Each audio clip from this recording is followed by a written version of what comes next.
E.T. has never had espresso. E.T. has never had coffee. Why? They said, you know what it would be like if you gave E.T. some coffee? like, just imagine, E.T. right here. I'm 43. I've never had coffee a day in my life. I've never had an espresso. I've never had like an energy drink or Red Bull or the 5-hour whatever. E.T., what do you mean you never had coffee and you're that hype? How is it possible? I'm wired differently. I don't need coffee. I look at my wife every single day and I said, I gotta grind. I gotta grind for my wife. And guess what happened? Most of you know the story. My wife was diagnosed last year. They found 7 lesions on her brain. She can't work anymore. I'm so grateful. My wife will tell you she can't work anymore. Only 12 hours a week. She can't work.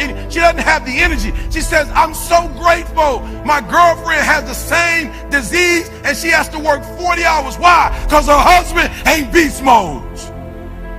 I'm beast mode, sweetheart. You don't have to work. As a matter of fact, come work for me and I'll pay you more than you were making at your job. Beast mode. What happens? What happens? Oh, I wake up every day. You say, what do you mean, E.T.? Before my wife got sick, I said to myself, what if my wife gets sick? Beast mode. I'm wired differently. Some of you wait for a tragedy to happen. You don't think about it. You don't forecast. Listen to me very closely. You got to understand something. We don't need an electric toothbrush.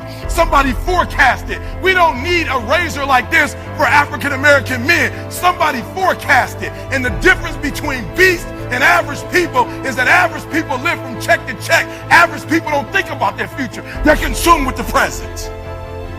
Average people don't think about leaving Detroit, Michigan and speaking in Australia and England and South America.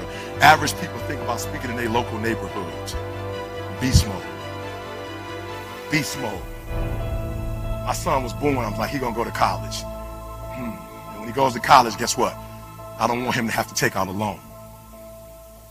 So my son went through his first year this year.